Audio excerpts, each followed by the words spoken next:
Suami saya, Zhao Qingyan, pernah didefinisikan sebagai pria Phoenix. Tapi saya tidak pernah peduli dengan gosip itu, karena kami berdua sangat penyayang. Saya hanya tidak berharap dia berpikir demikian. Saya melihat omelan dalam momonya, tenggelam dalam pikiran. Bagaimanapun, saya memberinya segalanya. Mengapa dia harus berdiri dan berdiri? Saya pergi ke bengkel untuk suami saya untuk mengambil tablet. Periksa data atas instruksi staf toko. Saya membolak-balik memo di tablet. Tanpa diduga, dia melihat kata-kata yang menghina saya. Temui tatapan bertanya petugas. Saya memaksakan senyum. Permisi, tidak ada masalah dengan mesin. Saya mengambilnya. Sampai Anda meninggalkan toko, saya masih tidak bisa mempercayainya. Suamiku benar-benar memanggilku Jalang. Lagi pula, dia biasanya berperilaku seperti itu. Sangat mencintaiku. Kembali ke rumah, saya mengambil tablet dan membolak-balik setiap memo. Kata-kata yang mengejutkan menyengat mataku. Lin Moyun, Jalang itu membuatku merendahkan diri. Pergi bersihkan pantat kakaknya. Itu hanya jika dia tidak memiliki bayi yang baik. Bagaimana dia bisa disebut Tuan Kobayashi? Ini sangat tidak adil. Lin Mu saudaraku, ketika dia bukan hanya saudara ipar atau teman. Setiap kali saya pergi ke luar negeri untuk bermain, saya membawakannya hadiah. Ketika saya berkonflik dengannya, kakakku selalu menyarankan aku untuk menahan amarahku. Dan dia tampaknya sangat menyayangi saudara laki-laki saya di permukaan. Saya tidak melihat sedikit pun kebencian. Saya tidak menyangka itu. Dia masih memiliki dendam terhadap saudaraku. Saya menahan air mata saya dan terus menggulir ke bawah. Hari ini, Lin Moyu memperlakukanku seperti bawahan. Ada apa? Jika Anda tidak punya uang, Anda tidak memiliki hak untuk berbicara, bukan? Bau ini benar-benar mata anjing. Saya melihat garis itu dengan tidak percaya. Bagaimanapun, saya menganggap dirinya suami saya. Semua dalam satu. Saya masih mengerti prinsip kehilangan keduanya. Sampai saya melirik tanggalnya, saya baru ingat. Itu adalah teman ayah saya yang datang ke rumah hari itu. Dia adalah guru besar dalam modal Ventura. Nama saya Zhao Qingyan. Bersulang di masa lalu dan menginformasikan identitas pria itu. Salah satunya adalah saya berharap dia bisa menyerahkan koneksi ini. Ketahuilah juga bahwa dia baru-baru ini memulai sebuah perusahaan kecil, mencari investor. Setiap hari kelelahan. Lihat penampilannya yang lelah. Saya tertekan. Itulah yang saya sebut ayah. Biarkan dia menggunakan koneksinya untuk mengundang teman-temannya menjadi tamu. Saya tidak menyangka itu. Kebaikan membuka jalan sebenarnya dianggap sebagai penghinaan olehnya. Lagi pula, siapa dia sekarang? Dapat dikatakan bahwa itu semua diberikan kepadanya oleh keluarga saya. Bersihkan air mata untuk mata mereka sendiri, tetapi juga untuk masa muda mereka sendiri. Saya memikirkan pengalaman mengenal satu sama lain dan mengenal satu sama lain. Ini seperti dunia yang jauh. Saat itu, saya diterima di universitas yang sama dengan teman-teman saya. Pada pidato pembukaan, teman-teman saya dan saya sedang mencari tahu kemana harus pergi berbelanja. Tapi suara yang jelas menarik semua perhatian. Lihat layar lebar. Itu wajah yang sangat bagus. Berkulit putih dan tampan. Matanya tegas dan fokus. Ini seperti langit berbintang. Mau tidak mau saya jatuh ke dalamnya. Setelah banyak pertanyaan, saya mengetahui bahwa dia adalah perwakilan baru dari kelas kami. Satu keluar dari pegunungan, tetapi dengan hasil yang sangat baik. Seorang remaja yang akhirnya diterima di universitas. Dia sebaik anak orang lain. Belum lagi postur tegak, pipi tampan. Ditakdirkan untuk membuat jalur kuliahnya kurang biasa. Pada sore yang terik di hari itu, dia ditabrak olehku. Momen paling memalukan dalam hidupnya. Saya bisa melihat penghinaan di matanya dan pantang menyerah. Kasihan, perbedaan kelas membuatnya marah. Tapi saya tidak bisa membantu orang lain. Saya tahu sekelompok orang yang menggertaknya. Mata berada di atas. Pemimpin generasi kedua yang kaya. Orang itu masih sedikit berhubungan dengan keluarga saya. Saya mendengar bahwa dia telah mengejar drama kami baru-baru ini. Tapi saya memiliki titik lemah untuk Phoenix yang keluar dari pegunungan ini. Itu adalah perasaan yang luar biasa. Meskipun hidungnya biru dan wajahnya bengkak, dia terlihat sangat malu. Itu bahkan tidak sesuai dengan ketampanan sebelumnya. Tapi saya tidak membencinya sedikit pun. Saya hanya merasa kasihan padanya. Kasihan padanya, aku pasti jatuh. Saya tidak tahu mengapa perasaan tiba-tiba itu begitu kuat. Tapi memang benar bahwa perasaan ini mendorong saya untuk menyelamatkannya dari kelompok ini. Dan dia dibawa ke rumah sakit. Saya bisa merasakan dia mengawasi saya. Tapi malam itu gelap. Saya tidak menyadarinya selama setengah menit. Emosi di matanya. Bahkan dalam proses bergaul dan jatuh cinta setelahnya. Saya pikir ini adalah asal-usul kami berdua. Sejak hari itu, dia menambahkan WeChat saya dengan dalih membayar tagihan medis. Kami berdua semakin dekat. Apel setelah makan. Perpustakaan rahasia menempati kursi. Perasaan ambigu masa muda saya membuat saya sangat terlibat. Tidak mengherankan, kami berdua berkumpul. Meski ada bujukan teman-teman, saya terjun ke dalam hidupnya tanpa ragu-ragu. 4 tahun kuliah, hubungan antara kami berdua berangsur-angsur semakin dalam. Terlebih lagi setelah lulus. Setelah saya memperkenalkannya ke perusahaan saya, sampai-sampai berbicara tentang pernikahan. Sehari sebelum sebelum pernikahan. Teman baik saya Lunanan duduk di sofa, kata Linlin sambil menghela nafas. Saya benar-benar tidak mengharapkan itu. Kalian berdua benar-benar bisa bersatu, bahkan sampai pada titik menikah. Saya mengerti apa yang dia maksud. Lagi pula, sejak awal, dia selalu optimis tentang hubungan kami. Bagaimanapun, perbedaan kelas tidak dapat dihapuskan. Bahkan lebih pada saat saya melihat calon ibu mertua saya. Perasaan ini meningkat. Dia muncul di pernikahan dengan jaket merah, wajah gelap. Itu diukir dengan tanda seperti pisau. Itu adalah tahun-tahun dan bukti melakukan pekerjaan pertanian di bawah angin dan matahari. Saya mengagumi ibu yang begitu hebat. Meskipun dia sangat kritis terhadap saya, gadis ini sangat kurus. Saya bisa melahirkan boneka laki-laki tidak. Sudut mulutnya yang gelap berkedut ke bawah, penuh jijik untukku. Saya sedikit malu, tapi demi Zhao Qingyan tidak berbicara, hanya tersenyum. Lunanan tidak terlalu menelan amarahnya. Bagaimana Anda berbicara, wanita tua? Keluarga Anda memiliki suksesi kekaisaran. Itu harus laki-laki lagi. Aku menarik lengan Lunanan. Dia memutar matanya, berhenti bicara. Ibu Zhao Qingyan marah ketika mendengar ini. Dari mana gadis bau itu berasal? Berani berbicara dengan wanita tua seperti ini. Mulut meletus dengan serangkaian kata-kata kampung halaman. Tapi sepertinya dia harus menghina Lunanan. Saya tidak tahu mengapa. Saya sedikit malu. Kemudian dia tampak dingin. Sebelum saya bisa berbicara, Zhao Qingyan bergegas dari tempat tersebut. Saya mendengar ibu Zhao memarahi sesuatu di mulutnya. Bahkan lebih cemas. Bu, apa yang kamu lakukan? Kamu di sini, Swallow. Lihatlah menantu perempuan Anda. Saya belum menunggu untuk menikah dengan keluarga kami. Dan dia memutar sikunya keluar. Bantu orang luar menggertak saya. Wanita tua itu melihat Zhao Qingyan. Bahkan lebih menarik perhatian. Saya pikir saya memiliki pendukung. Kata percaya diri. Aku mengalihkan pandanganku ke Zhao Qingyan. Saya bisa melihat rasa malu di wajahnya. Bahkan sedikit berlebihan. Dia bertemu dengan tatapanku. Ada permohonan dalam nada suaranya. Sotong dan Nanan, maaf saya akan menjelaskannya kepada Anda nanti. Tunggu aku sebentar. Setelah berbicara, dia mengabaikan keberatan ibu Zhao. Menarik Zhao Mu yang masih mengutuk keras ke kejauhan. Saya mendengar bisikan di sekitar saya. Dan tatapan terselubung. Dalam keadaan kesurupan, saya akhirnya menyadarinya. Perasaan memalukan Zhao Qingyan. Mata itu seperti duri di belakang. Untuk pertama kalinya, saya terguncang. Saya meraih tangan Lunanan. Ini seperti melarikan diri, meninggalkan tempat, kembali ke rumah baru di malam hari. Saya melihat Zhao Qingyan duduk di sofa dengan alis disilangkan. Perhatikan kejauhan, tertutup tekanan udara rendah. Lihat penampilannya, api yang menahan hatiku sepanjang malam. Tanpa disadari, sebagian besar disiram. Suara terdengar, dia mendongak, sepasang mata berair, tercermin dalam sosok saya, seperti anak anjing liar, dan aku adalah seluruh dunianya. Ada kelelahan yang mendalam dalam suaranya. Mo Yu, kamu akhirnya kembali. Aku sangat takut kamu akan meninggalkanku. Aku mengerutkan bibirku, berjalan mendekat. Dia meraih tanganku, pelukan aku di pelukanmu. Mo Yu, aku mengajak ibuku untuk meminta maaf padamu. Dia tidak berpendidikan. Sepanjang hidupnya, menghadap Lois dengan punggung menghadap ke langit. Akui aku keluar dari pegunungan. Itu adalah keputusan paling berani yang pernah dia buat. Sebagian besar anak-anak di daerah pegunungan kami telah lulus SMP. Seluruh desa kecuali kepala desa. Ada terlalu sedikit orang yang melek huruf. Semua orang berbicara seperti itu. Begitu juga ibuku. Tapi dia berada di bawah tekanan. Lebih banyak tanah dibajak. Penghematan mengirim saya keluar dari pegunungan. Saya melihatnya terlihat kesakitan. Saya akui saya mengalah. Suatu malam, nafas yang tertahan di mulut jantung seperti balon yang telah tertusuk. Yang tersisa hanyalah kekacauan. Dia memelukku. Suhu tubuh bersinar melalui kemeja tipis. Teruskan kepada saya. Aku meringkuk di pelukannya. Merasa seperti dia adalah dia. Itu benar-benar tidak bisa bingung. Sejak hari itu telah berlalu. Zhao Qingyan tidak memberiku kesempatan untuk bercinta sama sekali. Pada hari ketiga pernikahan, dia mengirim ibunya kembali ke kampung halamannya. Tak terbantahkan, aku menghela nafas lega. Lunanan juga berada di bawah serangan mutlak saya. Memilih untuk meredakan hubungan dengan Zhao Qingyan. Saya tahu dia tidak layak untuk saya. Dan sekarang saya, ini bukan lagi tampilan naif perguruan tinggi. Lihat momonya. Tiba-tiba saya mengerti. Dia memiliki dendam yang mendalam terhadap seluruh keluarga kami. Hanya saja saya sedikit penasaran. Apa itu mendorong dia untuk memiliki dendam yang begitu mendalam terhadap keluarga kami? Jangan menunggu saya untuk mengetahuinya. Tiba-tiba ada ketukan lembut di pintu. Lalu terdengar suara langkah kaki yang sedikit menyeret. Saya sedikit tenang. Tempatkan tablet di kepala tempat tidur. Bukankah itu lebih baik daripada akting? Saya belum tentu lebih buruk darinya. Saya duduk di sofa. Dia menatapnya untuk waktu yang lama. Setelah membangunkan otak cinta, Anda dapat menemukan banyak masalah. Tatapannya beralih ke arah saya. Ketika kamu melihat wajahku yang tersenyum, bahkan ada sedikit kekakuan. Sotong, bagaimana Anda duduk di sini? Apakah kamu sudah makan? Saya kembali terlambat. Sekarang aku akan melakukannya untukmu. Dia tersenyum lembut. Dia berkata kepada saya dengan cinta di matanya. lihat dia beraksi. Saya harus mengakui, pantas saja saya tidak bisa melihatnya memerankan aktor saya. Drama yang dekat dengan saya, bertindak di sisiku selama bertahun-tahun. Saya tidak melihatnya ketika saya mendekat. Dan saya ingat memo yang penuh dengan keluhan. Benar saja, siapa yang menulis buku harian akhir-akhir ini? Tapi itu juga berkat kebiasaannya. Biarkan aku tanpa belenggu anak-anak. Wajahnya ditemukan. Belum terlambat. Saya tersenyum seperti biasa. Saya sudah memakan suami saya. Mengapa Anda kembali begitu terlambat hari ini? Alis tampan Wen Yan tiba-tiba berkerut. Bukannya tidak ada orang di bawahnya yang dapat diandalkan. Bukan karena datanya salah di sini. Hanya saja pasangan filenya tidak bagus. Saya mengambil jasnya. Sulit untuk memulai. Pelan-pelan, seolah-olah dia mengingat sesuatu. Dikatakan secara tidak sengaja. Ngomong-ngomong, saya bertemu dengan teman sekelas SMA hari ini. Dia menikah pada hari Sabtu. Apakah kamu pergi denganku? Dia mengganti sepatunya saat dia berjalan menuju rumah. Jawaban santai dari mulut. Oke, siapa itu? Saya tersenyum. Oh, Anda tidak tahu. Saya tidak mengharapkan itu, meskipun keduanya benar-benar bisa menjadi suaminya. Dia benar-benar bisa mengabulkan permintaan ayahnya. Pilih pintu terbalik, bahkan surat anak-anak harus diikuti. Suara wanita itu baru saja jatuh. Saya menatapnya dengan puas. Kekakuan instan. Saya tertawa pada diri sendiri. Zhao Qingyan di mana ini? Aku mengabaikan punggungnya yang kaku. Teruskan. Dia telah tersebar di seluruh lingkaran kami. Dikatakan bahwa Anda akan melihat Anda untuk waktu yang lama. Benar-benar ada pria seperti itu yang bersedia menyetujui kondisi seperti itu. Mungkin mereka berdua adalah cinta sejati. Suaranya halus dan ragu-ragu. Aku mengerutkan bibirku dan tersenyum. Jika itu masalahnya, mengapa pria ini bahkan tidak menginginkan orang tuanya sendiri? Bahkan ketika orang tua datang ke pintu, biarkan orang meledak untuk masuk ke perusahaan teman sekelas saya. Bahkan tidak masalah jika orang yang membuat penopang kecil menyajikan teh dan menuangkan air untuk orang-orang. Saya dimarahi dengan keras oleh teman-teman sekelas saya, dan saya masih bisa menyambut saya sambil tersenyum. Jika itu masih cinta, saya yakin. Nada suara saya sarkastik. Saya tahu dia mendengarnya. Tinju terkepal di bawah lengan baju sangat terlihat. Juga menyalahkan saya karena dibutakan oleh Juyu sebelumnya. Saya tidak bisa melihat banyak yang salah dengannya. Jadi apa pendapatmu tentang saya? Suaranya rendah. Aku mendengarmu dengan jelas, tetapi pura-pura tidak mendengar apa-apa. Dia kembali sadar dalam sekejap. Tidak apa-apa istri. Saya sangat lelah hari ini. Setelah mandi, saya tidur lebih dulu. Tapi saya masih mengadakan pertemuan di dini hari. Aku takut mengganggumu. Saya tidur di ruang kerja terlebih dahulu. Zhao Qingyan berbalik. Tidak ada jejak keengganan di wajahnya. Wajah Junxiu penuh cinta. Untuk sesaat aku kehilangan ide untuk menggodanya. Saya hanya merasa dingin di sekujur tubuh saya. Kemampuan aktingnya bagus dan kesabarannya tinggi. Aku idiot itu. Mr. Wintermelon sedang berbaring di tempat tidur. Saya ingat bahwa saya mendukungnya saat itu. Tidak ragu untuk menyinggung leluhur kedua itu. Saya hampir ingin melakukan perjalanan kembali dan menuangkan air di kepala saya. Tapi yang lebih membingungkan saya, apa yang membuatnya murni dan sederhana sejak awal. Dengan seorang anak laki-laki yang penuh kerinduan, dia menjadi seperti ini. Pada awalnya, saya bisa merasakan bahwa dia juga menyukai saya. Saya tidak tahu mengapa dia memperlakukan keluarga saya, dan saya memiliki dendam yang begitu besar. Bagaimanapun, keluarga sayalah yang paling membantunya, atau beberapa orang benar-benar tidak bisa menutupinya. Dini hari berikutnya, saya menggunakannya sebagai alasan untuk tidak sehat, mengambil cuti setengah hari. Seseorang ditemukan telah memasang beberapa kamera pengintai rahasia di rumah itu. Saya hanya ingin tahu apakah ada hal lain yang dia sembunyikan. Saya mengambil tablet. Kata sandinya tidak pernah dijaga terhadap saya. Sepertinya tahu bahwa saya memiliki rasa proporsi. Saya tidak akan mengkliknya untuk melihatnya. Tapi saya tidak memikirkannya. Aku menemukan rahasia hatinya. Benar saja, yang tersisa dari tablet itu hanyalah sumpahnya untuk melamar saya. Kata-kata kejam itu hilang. Sepertinya sikapku kemarin masih menunjukkan petunjuk di depannya. Tapi saya siap untuk itu. 20 foto terbaru dari album ponsel. Itu semua ada di memonya. Banyak. Tidak ada sepatah kata terima kasih. Itu semua umpatan. Saya lebih penasaran. Apa yang mengkatalisasi amarahnya? Setidaknya, bahkan dengan keahliannya sendiri yang luar biasa, saya ingin sampai ke tempat saya hari ini. Bagaimana saya bisa menjadi paruh baya? Apalagi yang tidak dia puaskan, saya tidak bisa mengetahuinya. Saya menemukan seorang detektif swasta. Pekerjakan dia untuk menyelidiki Zhao Qingyan. Jangka waktu 1 bulan. Hingga seminggu kemudian, detektif swasta, saya sudah mengirimi saya beberapa informasi. Beberapa informasi ini membuat saya marah. Sepertinya dia mengharapkannya. Saya tidak pernah defensif terhadapnya. Tidak ada penyembunyian sama sekali. Dia tidak menginginkan anak. Bukannya Anda tidak bisa memintanya. Hanya tidak mau dan ingin. Saya melihat foto yang berdiri di samping Zhao Qingyan. Wanita dengan perut. Kelihatannya akrab. Saya membolak-balik file. Di bagian terdalam, temukan file siswa miskin yang telah saya sponsori selama bertahun-tahun. Benar saja, saya. Foto 2 inci di bagian atas file di halaman terakhir. Wanita dengan perut ini. Saya ingat bahwa nama gadis ini adalah Su Jiao. Tidak ada apa-apa di rumah juga. Kerabat adalah satu-satunya yang ditinggalkan sendirian. Saya merasa kasihan padanya karena memiliki pengalaman seperti itu di usia muda. Jadi dia memberinya tempat hibah. Saya tidak menghubunginya pada hari kerja. Selangkah demi selangkah, panggil dia untuk biaya hidup dan uang sekolah.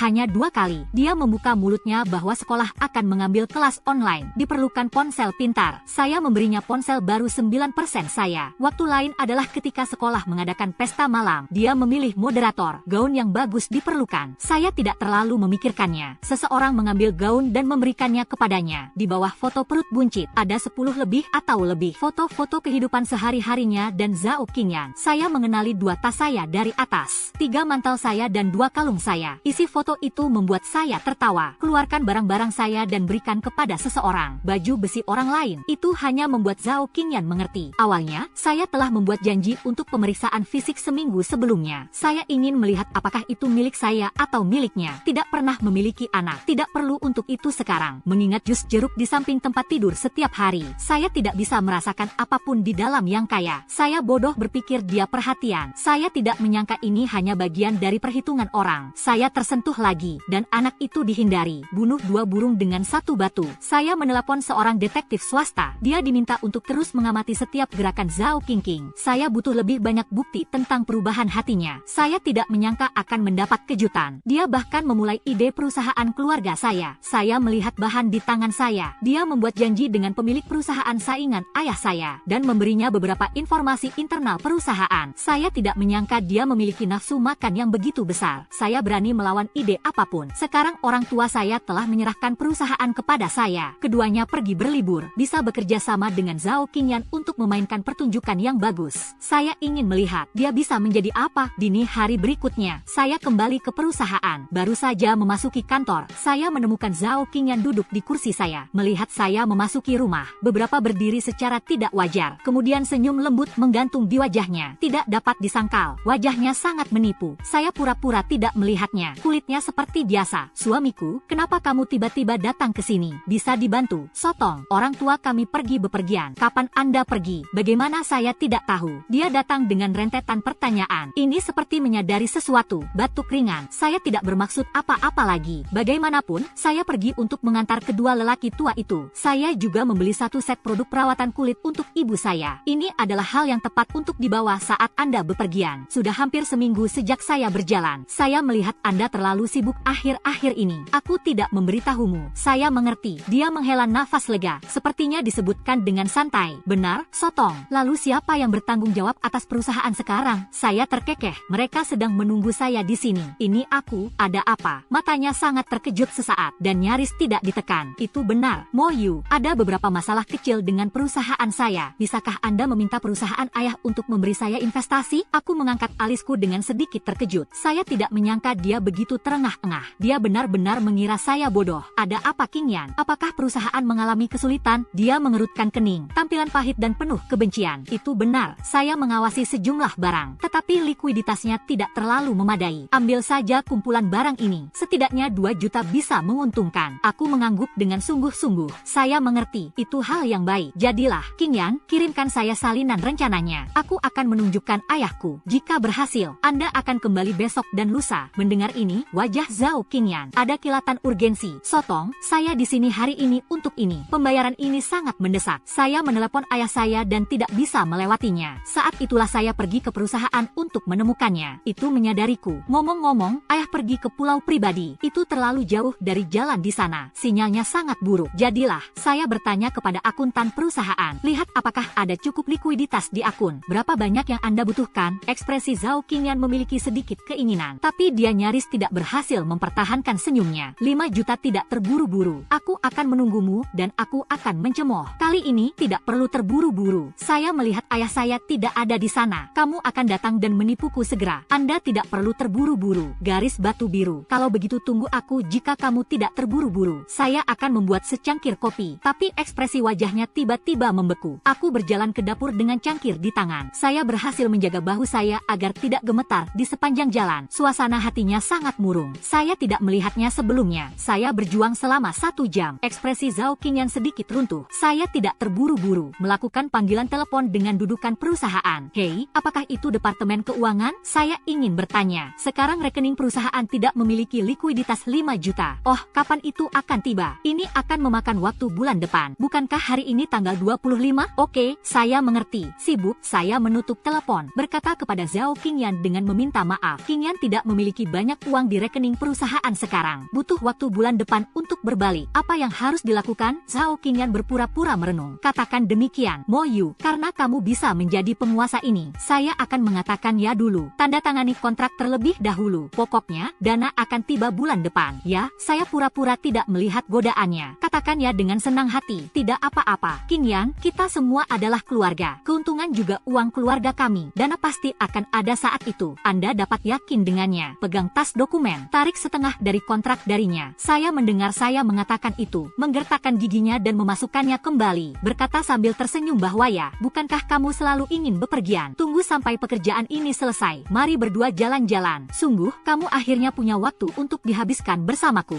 Wajah Zhao Qingyan penuh kasih sayang. Alam itu benar. Saya tahu sejak saya memulai perusahaan ini. Orang yang keluar lebih awal dan pulang terlambat menghina Anda. Tapi Mo Yu, jangan khawatir. Setelah ini selesai, aku akan punya lebih banyak waktu bersamamu. Ini sangat bagus sehingga diperhitungkan. Saya harus melacak keuangan saya. Mari kita lihat apakah kita bisa mendesak investasi untuk datang lebih cepat. Zhao Qingyan tersenyum dan menyentuh kepalaku. Maka Anda sibuk, Mo Yu. Aku akan kembali ke pertemuan dulu. Beritahu mereka kabar baik. Oke, silakan. Apakah Anda ingin makan bersama di siang hari? Wajah Wen Yan meminta maaf. Mungkin tidak hari ini. Saya tidak tahu berapa lama ini akan dibuka. Anda memiliki perut yang buruk. Jangan tunggu aku, kamu makan dulu. Oke, hati-hati di jalan. Berkendara perlahan. Zhao Qingyan pergi tidak lama setelah itu. Saya menerima pesan dari seorang detektif swasta. Zhao Qingyan yang baru saja keluar dariku. Ambil foto belanja Su Jiao. Wajah tampan itu memiliki kasih sayang yang mendalam yang awalnya hanya milikku. Lihatlah penampilannya yang berpura-pura penuh kasih sayang. Saya masih tidak bisa menahan kemarahan. Tapi sekarang bukan waktunya untuk menghadapinya. Game ini belum berakhir. Aku belum bisa merobek wajahku dengannya. Bagaimana cukup meninggalkan rumah? Aku akan mengeluarkannya dari tempatku dengan. Pada hari-hari berikutnya, dia membujuk saya setiap hari dan bertanya kepada saya dengan cara yang berbeda. Kapan dana akan tiba? Saya membohonginya setiap hari dengan alasan yang berbeda. Kegelisahannya harus membujuk saya. Tapi belum, dia memiliki lebih banyak hal untuk digerakkan. Ibu dan saudara laki-lakinya datang ke pintu. Saya sedang rapat. Saya melihat sekretaris mendorong pintu dengan wajah sembelit. Departemen Keamanan Tuan Lin mengatakan bahwa ada 2 orang di lantai bawah. Mengaku sebagai ibu dan saudara laki-lakimu. Saya menunggu di luar. Saat itulah saya ingat. Zhao Qingyan berkata beberapa hari yang lalu. Dia akan menemui dokter di kota besar. Terlalu sibuk akhir-akhir ini. Saya lupa. Hanya saja mereka tidak pergi ke Zhao Qingyan. Mengapa Anda menemukan saya di sini? Saya menyuruh sekretaris untuk membawa seseorang. Maka itu akan berakhir dengan cepat. Kembali ke kantor. Setelah beberapa saat, saya mendengar arah dari lift. Ada suara keras. Tidak apa-apa. Menantu perempuan itu duduk di dalam dan menunggu ibu mertuanya datang dan menemukannya. Mengapa dia tidak turun menemuiku? Saya naik kereta selama sehari semalam. Saya lelah sampai mati. Dia bahkan tidak menjemput saya di stasiun. Dan biarlah aku melalui kesusahan Baal untuk datang kepadanya. Itu benar, ibuku sudah sangat tua. Apa yang harus dilakukan jika terjadi sesuatu? Kecuali suara ibu mertuaku. Ada juga suara tajam yang merupakan adik laki-laki Zhao Qingyan. Karakter dan penampilannya tidak sebagus Zhao Qingyan, tapi mahir dalam segala hal. Begitu kata-kata itu jatuh, sekretaris sudah mendorong pintu ke kantorku. Saya berpura-pura baru saja melihatnya dan berkata, ibu, ini benar-benar kamu. Saya pikir itu semacam pembuat onar. Qingyan tidak memberitahuku bahwa kamu akan datang. Mendengar ini, mata wanita tua itu menyipit dan dia akan marah. Ditangkap oleh Zhao Qingyan di samping. Zhao Qingping melihat wanita tua itu dengan enggan menutup mulutnya. Saat menghadapiku, Zhao Qingping membawa adik iparnya yang berbakti. Ibu saya dan saya tidak terhubung ke telepon saudara laki-laki saya. Saya hanya ingat nama perusahaan Anda. Saat itulah saya menemukan ini. Anda adalah perusahaan besar. Begitu banyak karyawan. Saya pasti menghasilkan banyak uang. Jangan bicara tentang membantu kakakku. Kata manusia baru saja diucapkan. Kemudian, mulut anjing itu mulai memuntahkan gading. Wajah Zhao Qingping tampak cemburu. Saya pikir itu lucu. Jika Anda menghasilkan uang, itu juga uang keluarga saya. Apa hubungannya dengan dia? Qingping juga datang. Duduklah, aku mengabaikan kata-katanya. Baru saja memberi isyarat kepada mereka berdua ke dalam rumah dan menelepon Zhao Qingyan. Tidak, saya diam-diam menghubungi detektif swasta lagi. Dalam foto yang dia kirimkan kepada saya, Zhao Qingyan sedang mengambil wanita berperut besar itu. Pemeriksaan pemeriksaan prenatal di rumah sakit. Saya mencibir dan meminta saya untuk menerima ibu mertua saya di sini. Anda menemani kekasih Anda untuk pemeriksaan prenatal. Tidak ada hal yang begitu indah di dunia ini. Saya mematikan ponsel saya, ambil telepon rumah perusahaan, hubungi perusahaan Zhao Qingyan. Dia juga mengatakan bahwa ada tren baru dalam investasi. Benar saja, butuh waktu kurang dari 10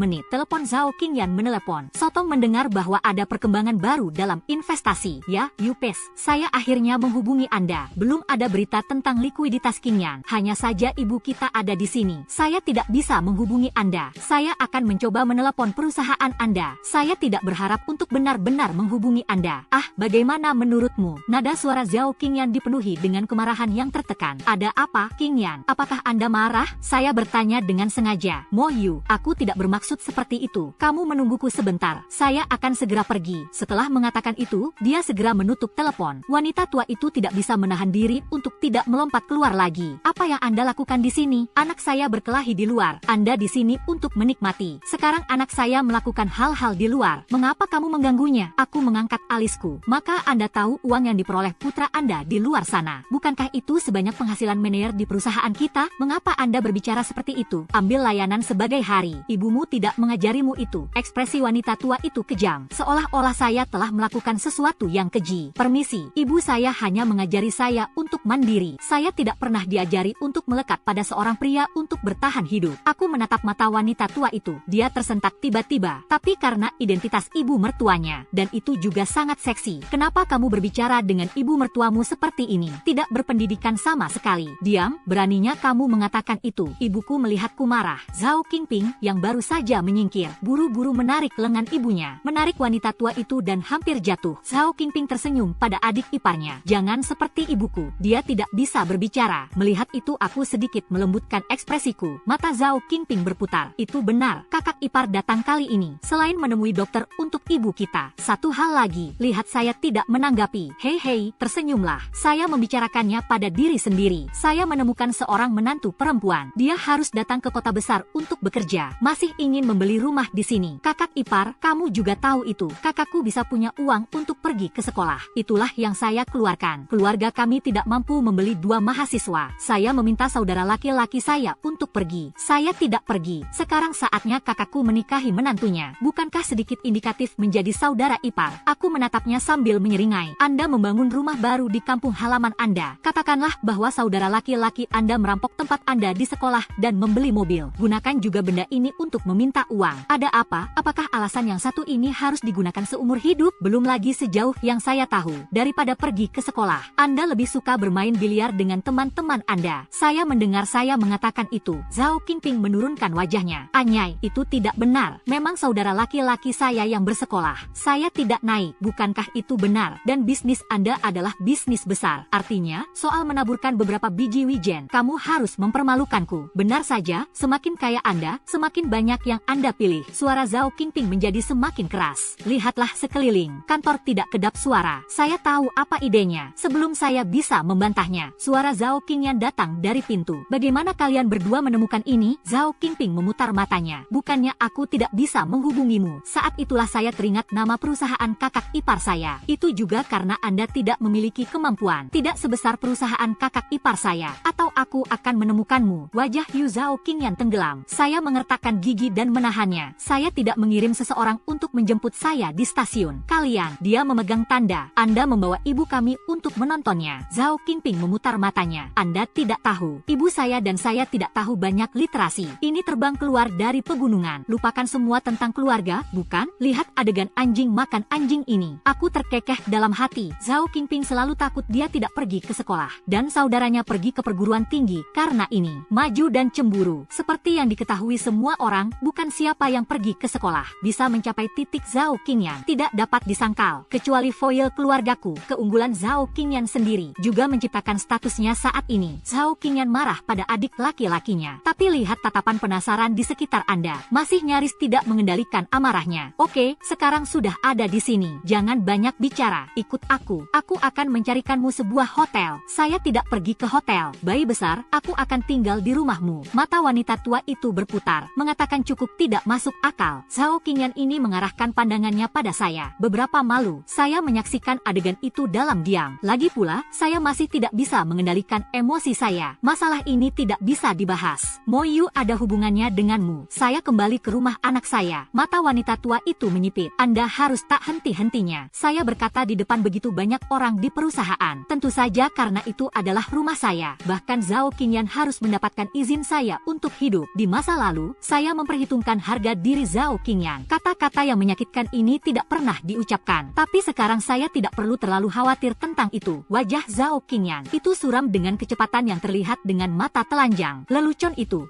berakhir dengan Zhao Qingyan menarik wanita tua itu dan Zhao Qingping. Di malam hari saya pulang, Zhao Qingyan duduk di sofa. Saya menonton dalam diam. Itu adalah adegan yang sama dengan malam sebelum pernikahan. Tapi keadaan pikiran saya telah banyak berubah. Dia tidak menyentuh emosi saya lagi. Saya tidak bisa berhati lembut lagi. Sekarang dia, di mata saya, itu seperti badut. Dengarkan aku kembali. Zhao Qingyan segera melangkah maju dan mengambil tas saya. Wajah Qing Jun diwarnai dengan rasa bersalah yang tepat. Cumi, saya tidak menyangka ibu dan saudara laki-laki saya akan menemukan perusahaan. Saya tidak menyebabkan kerusakan apapun. Jangan khawatir, hanya sedikit tiba-tiba. Apakah ada sesuatu yang terjadi? Ini bukan masalah besar. Hanya saja tubuh ibu kita tidak terlalu baik dalam 2 tahun terakhir. Dalam beberapa bulan terakhir, saudara laki-laki saya memberitahu saya bahwa ibu saya selalu sedikit pusing. Saya ingin dia melakukan pemeriksaan seluruh tubuh. Saya tidak terlalu lega bahwa dia datang sendirian. Itu sebabnya kakakku mengirimnya. Tapi Anda juga mendengar apa yang dikatakan Qingping. Dia menemukan mitra. Persyaratannya adalah memiliki suite di kota besar. Aku ingin pergi. Anda memiliki satu set flat kecil sekitar 120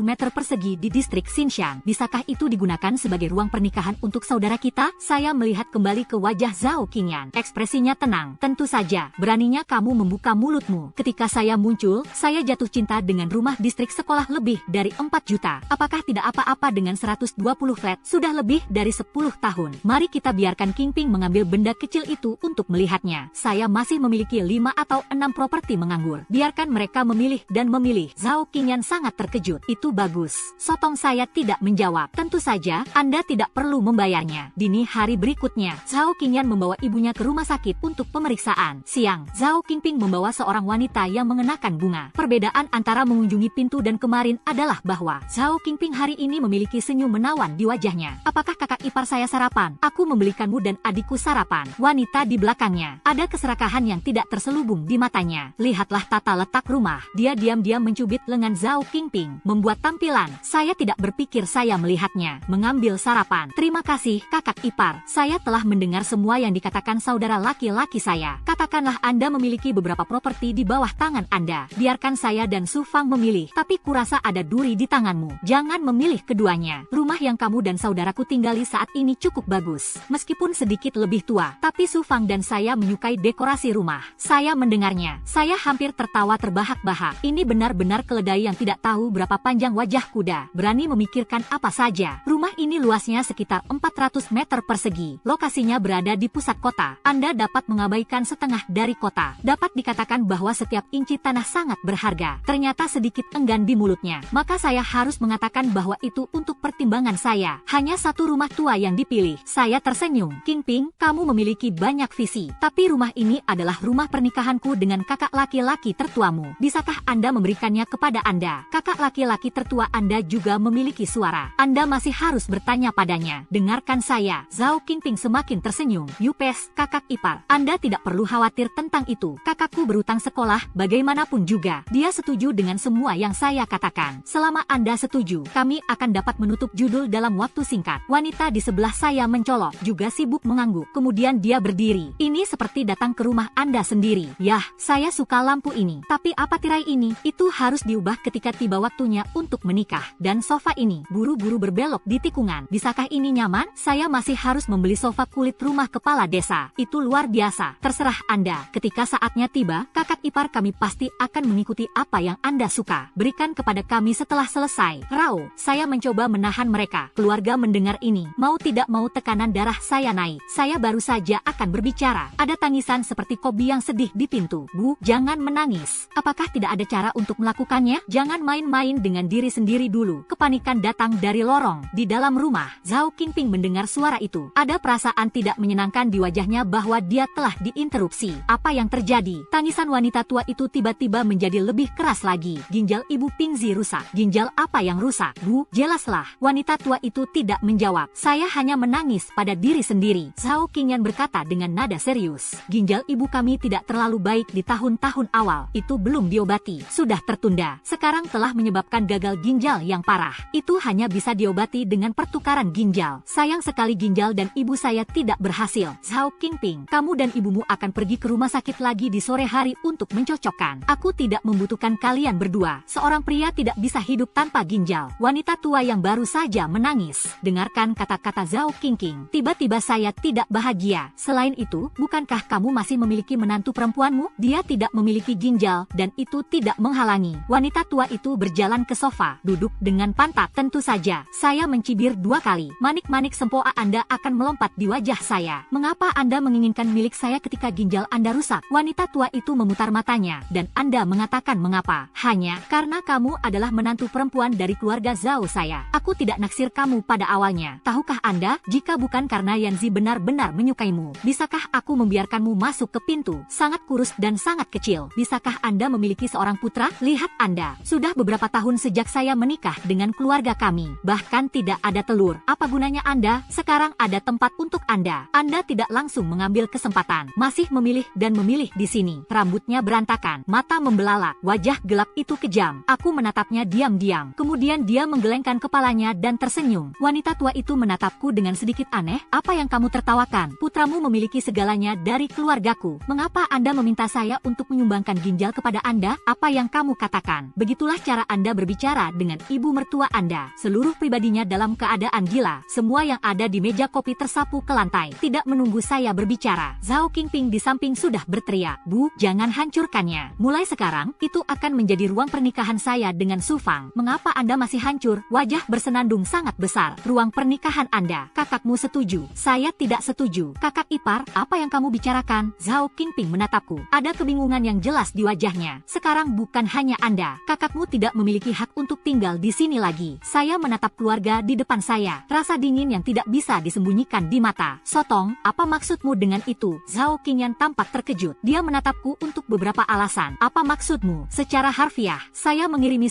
foto dari detektif swasta. Terlempar ke depan Zhao Qingyan. Sangat memuaskan melihat wajahnya memutih. Ada ketukan di pintu. Kakakku masuk dengan 2 pengawal dengan wajah dingin. Mengabaikan mata memohon Zhao Qingyan. Langsung kepada saya. Kakak orang yang Anda inginkan. Aku membawanya kepadamu. Batu tinta Sotong. Dengarkan aku. Zhao Qingyan berjalan ke arahku dengan wajah pucat. Mo Yu, saya bisa menjelaskan. Tidak seperti yang Anda lihat. Aku memotongnya dengan dingin. Zhao Qingyan, kamu harus berhati-hati. Sekarang saya memiliki bukti di hadapan Anda. Pasti melakukan penelitian yang cukup. Aku tidak akan menganiaya kamu. Kamu tidak percaya padaku. Anda menyelidiki saya. Dengarkan kata-katanya tentang penggaruk. Aku tidak bisa menahan cibiran. Apakah Anda layak mendapatkan kepercayaan saya? Saya kembali ke saudara laki-laki saya dan berkata, apakah Anda membawanya? Adik laki-laki itu mengangguk. Dia menunjuk ke salah satu pengawal di sebelahnya. Pengawal itu menelepon. Di tengah malam, pengawal lain masuk melalui pintu. Ada juga seorang wanita dengan perut buncit di sisinya. Zhao Qingyan langsung disambar petir. Saya menunjuk ke wanita dengan perut buncit ini. Kata wanita tua itu, lihat itu, ini menantu perempuanmu. Saya bukan Qingyan. Saudaraku, apa yang terjadi? Seorang wanita yang masih bahagia. Panik seketika. Saya meminta pengawal untuk memberitahunya. Zhao Qingyan lah yang memintanya untuk datang. Dia masih bahagia. Saya pikir saya akhirnya akan memasuki rumah. Saya tidak sabar untuk mengikuti. Jaring akhirnya terjebak di jaring. Saya akhirnya bisa menutup jaring. Tidak menunggu wanita tua dan Zhao Qingping kembali sadar. Saya mengeluarkan informasi yang dikirimkan oleh detektif swasta kepada saya. Satu persatu di depan matanya. Ini adalah bukti bahwa Anda telah berubah pikiran dalam pernikahan. Ini adalah bukti bahwa Anda mencuri intelijen perusahaan. Lihat sendiri. Apakah ada hal lain yang ingin saya tambahkan? Aku menatapnya dengan suara panjang. Wajah yang tiba-tiba abu-abu. Akhirnya tersenyum senang. Sotong-sotong. Akulah yang pusing. Aku seharusnya tidak melakukan ini padamu. Saya hanya memiliki terlalu banyak tekanan. Saya tertawa terbahak-bahak. Oke, jangan mengada-ada. Aku lelah untukmu. Mengatakan, saya mengeluarkan foto lain yang saya ambil dari momonya. Lempar ke depannya. Saya penasaran. Mengapa keluargaku tidak bisa melawanmu? Membuat Anda memiliki dendam yang begitu besar. Begitu kata-kata itu jatuh, Zhao Qingyan, yang baru saja mengemis, mungkin tahu, masalah ini telah mencapai titik yang tidak bisa kembali. Wajahnya langsung menjadi gelap. Kamu layak untukku. Apa yang saya miliki sekarang? sekarang. Bukankah semuanya diberikan kepadaku olehmu? Kalian itu selalu menjadi mata anjing yang meremehkan orang. Saya bekerja keras untuk menjaga perusahaan. Dengan imbalan hanya satu kalimat, dia adalah menantu dari keluarga Lin. Tidak ada yang mengagumi saya, termasuk Anda. Wajah Zhao Qingyan merah. Ada semacam kegilaan yang memecahkan toples dan pecah. Aku menggelengkan kepalaku. Dengan tenang menatap wajah yang pernah dia cintai. Aku tidak menyangka kamu terlalu meremehkan dirimu sendiri. Saya memberikan begitu banyak hal kepada Zhao Qingping. Apakah Anda kira dia akan sampai di tempat Anda sekarang? Anda menyesal atas kerja keras Anda selama lebih dari 10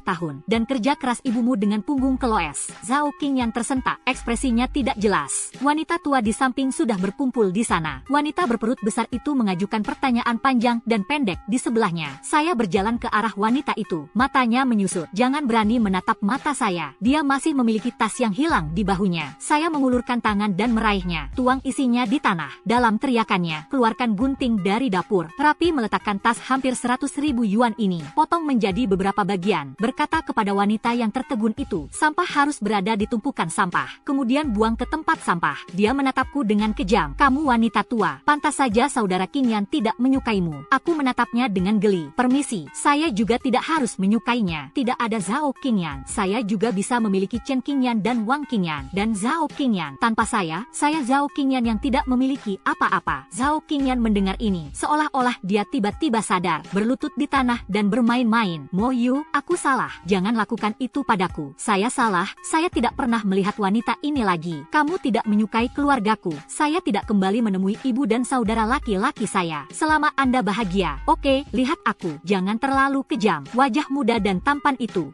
penuh dengan sanjungan dan permohonan. Akhirnya, Phoenix yang keluar dari pegunungan masih diwarnai dengan warna. Aku memejamkan mata. Jangan lihat dia lagi. Zhao Qingyan tidak cukup serakah untuk menelan gajah. Anda telah melewati batas. Selain itu, aku tidak harus menjadi kamu. Saat itu, Zhao Qingyan tidak bisa membuat gelombang apapun di hatiku lagi. Ada ketukan di pintu. Itu polisi. Zhao Qingyan dibawa pergi dengan alasan kejahatan ekonomi. Dan keluarga Zhao juga secara ilegal menyerbu rumah orang lain. Dikeluarkan oleh polisi. Kemudian, saya meminta pengacara perusahaan untuk mengajukan gugatan cerai. Bukti perselingkuhannya dalam pernikahan adalah konklusif. Tidak ada sepeser pun yang dibagikan. Bahkan karena kejahatan ekonomi, dia dijatuhi hukuman 7 tahun penjara. Perusahaannya juga tidak dalam posisi untuk berinvestasi. Perputaran modal tidak dibuka dan dinyatakan bangkrut. Sejauh ini dia tidak apa-apa. Su Jiao itu juga dituntut oleh saya ke sekolah mereka. Untuk 3 ketika 3, dia dikeluarkan karena mengganggu iklim sekolah. Kehilangan perawatan Zhao Qingyan. Dia mengabaikan halangan wanita tua itu. Cepat melumpuhkan bayi di perut. Pergi ke kota lain. Penyamaran. Kembali sehari setelah saya mengusir mereka. Objek Zhao Qingping, Su Fang, sudah mengemasi barang bawaannya. Berjalan sendiri. Dan juga mengambil semua uang Zhao Qingping. Dan wanita tua itu terbaring di rumah sakit karena gagal ginjal. Sejak itu, Zhao Qingping mendekatiku 2 kali. Mereka semua dihentikan oleh penjaga keamanan di lantai bawah. Suatu malam, dia juga mengemasi tasnya. Menghilang ke dalam malam. Hanya wanita tua itu yang ditinggalkan sendirian di rumah sakit. Kemudian